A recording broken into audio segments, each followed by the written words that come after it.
एक बार हम लोग बस से ही ट्रेवल कर रहे थे। My father was on job in that बस। ओ उसी बस में? एब्सोल्युटली। तो one man standing, I don't know, हमें किसी को भी पता नहीं था वो कौन है। उन्होंने अपना जो हाथ है वो जहाँ मेरी मदर बैठे थे उस सीट के पीछे फॉर सपोर्ट उन्होंने पकड़ा था। तो मेरी मदर ने उनसे रिक्वेस्ट किया कि आप काइंडली इस हाथ को यहाँ से निकाल के आप जो बार है उसको पकड़ लीजिए। तो एक दो बार इस तरह के इंसिडेंट्स पे वेरी रूडली ही सेड कि आप क्या डीसी लगी हुई हैं कि मैं आपकी बात सुन के आपकी बात मान जाऊं। तो as a kid I felt कि ये डीसी क्या होता है। ये डीसी कौन होता है इसकी बात? हु इज द डीसी जिसकी बात सब मानते हैं? मतलब आई थिंक 10th के आसपास मुझे एक्चुअली थोड़ा सा क्लियर हुआ कि डीसी एसपी जो होते हैं वो एडमिनिस्ट्रेशन के मेन लिंक्स हैं गवर्नमेंट के। वैसे हमें पता चला कि बचपन से आप काफी टॉम बॉयज थी, लड़कों की तरह हरकतें करती थी, कुछ सुनवाते हैं आपको? तू कंचे खेलती थी लड़कों के साथ जब गली में, तो मैं तेरे को मना करती थी कंचे नहीं खेलती लड़कियां, तो तू बोलती थी नहीं मम्मा खेलते हैं। तो क्या हुआ, मैं भी लड़का हूँ, बड़ी होके लड़का बनेगी, ये लड़कों वाले काम करती है, ऐसे बोलते थे लोग। हमें फिर आवाजें लगाते थे, वो रितु की मम्मी वगैरह, देखो आपका लड़का कैसे खेल रहा है जंगल में।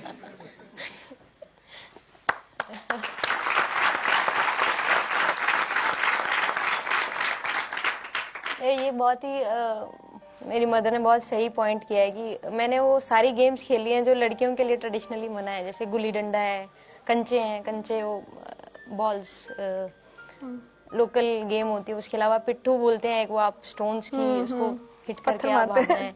क्रिकेट खेला है मैंने, उस पूरी 2 टीम्स में एक मैं ही लड़की होती थी। तो आपने अपनी माँ को स्ट्रगल करते देखा है आपको पढ़ाने के लिए, परिवार को साथ रखकर कि बच्चे आगे बढ़ें? कुछ शेयर करना चाहेंगे आप अपनी मदर के बारे में? एक तरह से हम कह सकते हैं कि हमने जो भी घर पे रह के जितना भी स्टडीज की तरफ या एज अ पर्सनैलिटी ग्रो किया है उसमें मदर का कंट्रीब्यूशन बहुत ज़्यादा है। उनकी सोच ऐसी थी कि आप पढ़ाई के साथ और चीज़ें भी आपकी डेवलप होनी चाहिए। अच्छा। जैसे मैं आपको एग्जांपल दे सकती हूँ कि जब मैं 7th 8th क्लास में थी, मुझे वो बैंक में पैसे डिपॉजिट करने भेज देते थे अकेले, 1-2 बार मेरे साथ गए होंगे। तो उनका आइडिया ये था कि आप बाहर जाओगे, उसी तरह से आप सीखोगे, उसी तरह से आप में कॉन्फिडेंस आएगा। शालिनी, मुझे ऐसा लगता है कि जो लड़कियां बहुत आगे बढ़ती हैं, माँ का तो रोल होता ही है अपने बच्चों की जिंदगी में, specially for girls I would say father एक बहुत इंपॉर्टेंट फैक्टर होता है। क्योंकि कई बार लोगों के घरों में जब सुनते हैं कि पिता ने फैसला कर लिया कि नहीं आगे और नहीं पढ़ना है, शादी करनी है, तो आप कितना रेजिस्ट कर लोगे? आप आज जहाँ हैं उसमें अपने फादर की कितनी भूमिका आप मानती है? फादर की भूमिका कह सकते हैं कि हमारा जो जैसे स्पाइन होती है बॉडी में, उस तरह फादर है। तो उसका इससे अच्छा मैं कोई तुलना मेरे दिमाग में आ नहीं पा रही है। बहुत बड़ी बात। बट मैं आपको बता सकती हूँ कि अगर मैंने उनसे कभी कहा हो कि मुझे किसी पर्टिकुलर चीज़ के लिए 10 रुपये चाहिए, तो उन्होंने ट्राई किया होगा कि मुझे 15 दे, कि कोई कमी नहीं होनी चाहिए आपकी लाइफ में। चाहे वो अपने लेवल पे कितना भी उनको बहुत सारी अपनी इच्छाएं या बहुत सारे उनके ड्रीम्स रहे होंगे, वो उन्होंने बिल्कुल साइड ट्रैक करके स्पेशली हमारे पढ़ने के लिए और एक्सपोजर के लिए कभी भी किसी भी तरह का मतलब ना उनके मुंह से हमने सुना नहीं। क्या बात। शालिनी, आपसे कोई मिलने आया?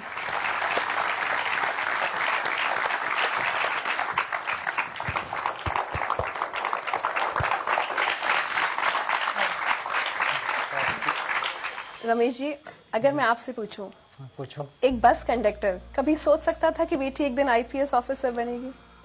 नहीं सोचा तो पहले कभी नहीं था, लेकिन जैसे जैसे इनके बारे में मालूम पड़ता चला भी ये भी कुछ जॉब है, ये ऐसा है कुछ है। एक बार की बात है, हम जब ये 10th पास की इस बेटी ने, तो इसके 98% नंबर आए 10th में। तो इसको पालमपुर में है CSIR, वहाँ पे इनको इनवाइट किया।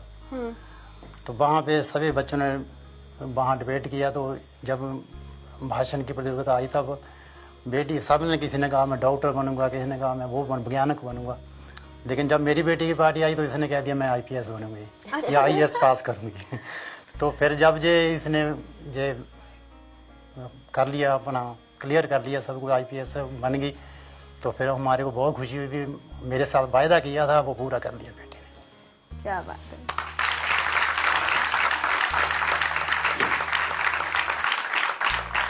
रमेश जी, इनकी ग्रेजुएशन के दौरान ये होने लगा था कि अब शादी कर दो लड़की की, रिश्तेदार, अड़ोसी पड़ोसी? बिल्कुल। गांव में जाना तो उन्होंने कह देना ये आप बेटियों को बाहर पढ़ा रहे हो, ऐसा कर रहे हो, तो उनकी बातें भी सुन लेना, नहीं जवाब देना कोई भी, हाँ ठीक है कर देंगे। तो फिर लेकिन बच्चों को बोलना आप पढ़ो। क्या बात, बहुत बढ़िया बात, बहुत बढ़िया। और दूसरी बात ये है कि कभी भी मैंने ये नहीं समझा भी ये बेटी है या बेटा है। ग्रेजुएशन करते करते फिर ये सोच लिया था यूपीएससी की तैयारी करनी है? नहीं, ग्रेजुएशन जब मैंने ग्रेजुएशन ज्वाइन की तो पेरेंट्स का भी आइडिया यही था, मेरा भी यही था कि मैं जिस यूनिवर्सिटी में जा रही हूँ बहुत ही एकांत सी जगह है, तो मुझे फिर से पढ़ के इंजीनियरिंग और मेडिकल के एग्जाम्स देने हैं। अच्छा। तो वहाँ जाके फिर मैंने सीरियसली जब अपने आप को सोचा तो वही बैक ऑफ द माइंड हमेशा से था कि यूपीएससी क्या होता है, डीसी क्या होता है। वो बचपन की बात हाँ, गई नहीं वो थी। फिर से ध्यान में आई और फिर मैंने अपना टाइम जितना वैसे दोस्तों के साथ निकलता था, एक्स्ट्रा टाइम सारा इसी सर्च में मैंने लगा दिया कि ये यूपीएससी क्या होता है। तो मैगजीन्स, न्यूज़पेपर्स, इंटरनेट, जहाँ से भी मुझे कोई इन्फॉर्मेशन मिलती थी इसके बारे में मैंने कलेक्ट करने स्टार्ट कर दी। इन घर वालों को क्यों नहीं बताया? क्योंकि आप जब इतना मुश्किल एक इम्तिहान देते हो, हम सबको एक बहुत मॉरल सपोर्ट की जरूरत होती है कि कोई हिम्मत दे दे। घर में मतलब लोगों के तो इतने नखरे होते हैं, कोचिंग भी ले रहे होते हैं लोग, आपने एकदम सब कुछ अकेले, जो स्ट्रेस है वो भी अकेले हैंडल किया? वो डर यही था कि बट अगर मैं फेल होगी तो फिर क्या होगा, मतलब मेरा एक्सपेक्टेशन फैक्टर लग है, इनके मन में एक्सपेक्टेशंस आ जाएंगी, ये सोचेंगे कि होना चाहिए और इतना आसान है नहीं, ये होगा नहीं। तो मुझे ये लगता था कि इनको बहुत बुरा लगेगा पेरेंट्स को। रमेश जी, आपको वो मोमेंट याद है जब इसने बताया?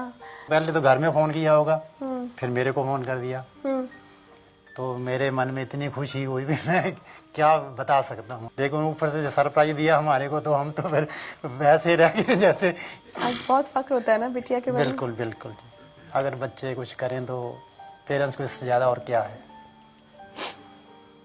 और हमने सोचा था भी हम तो जैसे तैसे कुछ पढ़े या नहीं पढ़े, जॉब मिल गई कर ली, अगर बच्चे अच्छा करते हैं तो इससे ज़्यादा क्या खुशी होगी। हमारे को बहुत ज़्यादा खुशी होती है।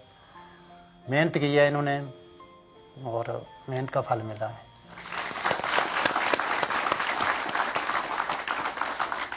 आपकी एकेडमी की ट्रेनिंग के बारे में नहीं पूछा, उसमें भी आप बेस्ट स्टूडेंट रही हैं, आपको राष्ट्रपति से पुरस्कार मिला है, थोड़ा उसके बारे में बताइए। वही एकेडमी में भी जब मैं गई तो मैं अपने फादर के साथ ही गई थी। हम दोनों के लिए बड़ा नया एक्सपीरियंस था कि इतनी बड़ी बिल्डिंग्स और उनका वो फूड स्प्रेड देख के ही हम दोनों एक दूसरे को देख रहे थे कि क्या खाएं क्या छोड़ें, इस तरह से। तो बहुत कॉन्शियस थे। वहाँ से वो चीज़ें डिस्कवर, आप नई चीज़ें सीखते हो, लोगों से मिलना, कैसे खुद को इंट्रोड्यूस करना है, जो चीज़ें आप कभी लर्न नहीं कर पाए किसी भी स्टेज पे।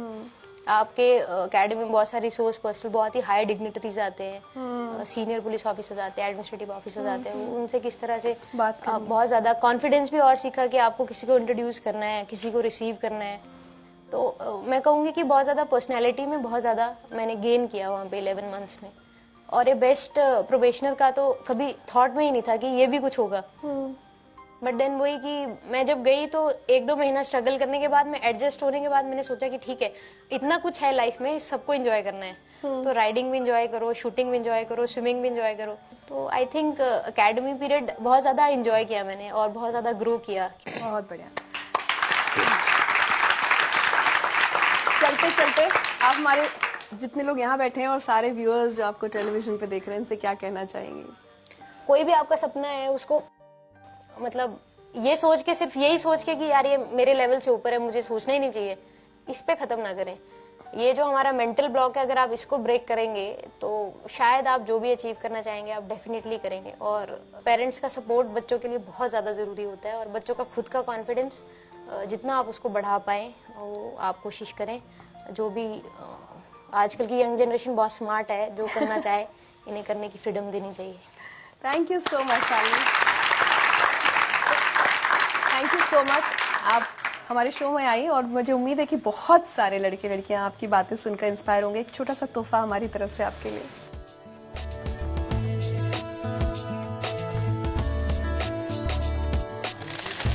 वाह, थैंक यू सो मच।